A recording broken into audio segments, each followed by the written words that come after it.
Нийслэлийн хэмжээнд ажилд амьдарч байгаа иргэдийн дийлэнх хувийг хөдөө орон нутгаас шилжиж ирсэн болон гэр хороололд амьдарч байгаа иргэд бүрдүүлдэг. 2016 он гарсаар бага насны 6 хүүхэд галын аюулд өртсөн. Тиймээс олон нийтэд галын аюулгүй байдлыг ханган ажиллах тал дээр мэдээлэл өгч иргэдтэй хамтран ажиллах зорилгоор галын аюулаас урьдчилан сэргийлэх нээлттэй өдрөлгийг Чингэлтэй дөрвийн онцгой байдлын хэлцээс зохион байгууллаа.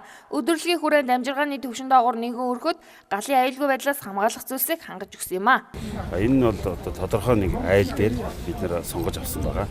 Одоо манай дүүргийн 12 дугаар хорооны одоо бас энэ зөвлөгийн айл байна. Тэр айлын одоо цахилгааных нь бүх асуудлыг одоо хэрэглэгч төлөвлөлтөдтэй хамтраад бүрэн сэлж байгаа. Мөн тэр айлд үнс нурмаа их боошиг тагтаас одоо үлгэрчилсэн юм байвал одоо галын айлаас урьдчилан сэргийлнэ гэсэн одоо айлд хийж байгаа.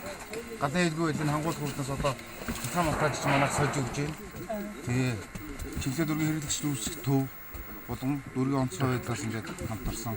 Одоо ингээд нэг айлыг бүрэн захааны галын аюулгүй байдлыг хангуулах хүртнээс наадар ингээд хамтран ажиллаад захааны аюулгүй байдлыг бүрэн хангуулах.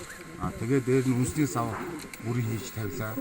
Мөн фишн цогны галын аюулгүй байдлыг сахиулах хүртнээс биднээс 50 70 харьцаатай төмрийг одоо энэ 100-ны чинь урталт одоо үнс галтай цог үсрэхээс хамгаалж хийж өгч байна гэдэг.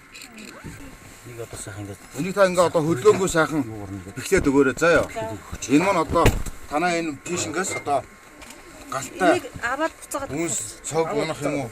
Тийм тохиолдолд энэ төгөр маань танаа галын аюулгүй байдлыг хангадаг. Тийм учраас фишн цогны урталт заавал тавийг харьцан 70 хэмжээтэй юм төмрийг ингэж хамгааснаар одоо эндээс унж байгаа хадуун цог үнс одоо энэ тэрний аюулгүй байдлыг хангаж байгаа шүү. За ёо. Тэгэхээр та бүхэн энэ дээр ингээ хоёр талын сайхан хадаад хөдөлгөөнгөө бэхлээд өгөөрэй энийг. Гэр хорооллын орчин нөхцөлд амьдарч байгаа иргэд хашаанда болон гадаа гудамжинд үнс нурмаа ил задгаа асгадаг.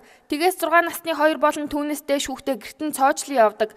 Зуухны өмнө ил гал алхаас сэргийлсэн төмөр хамгаалалт байрлуулдаг зэрэг нь гал төмрийн ославаар гарахад гол нөхцөл байдлыг үүсгэдэг байна. Мөн нэг хашаанд байрлаж байгаа айлуудын хувьд хоорондын зай талбай нь 5 метрээс багагүй байх боловч энэ нөхцөл байдлыг хангах нь муу байдаг байна. Үүний улмаас гал төмөр гараад эхэлсэн бол хажуу айл нь хамт өртөх тохиолдол их гарах болжээ.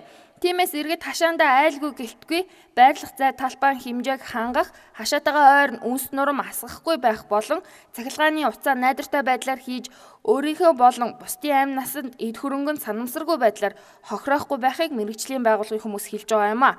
Нэргэсэн хонон жиргэг гихчээр өөрийн эрүүл мэндийн байдал, эд хөрөнгөө сайтар хамгаалах, аюул аваар ослоос урьдчилан сэргийлэх нөхцөл байдлаа иргэд үүсгэж тогтмол хэвшүүлсэн байх ёстой гэдгийг албаны хүмүүс хэлж байгаа юм.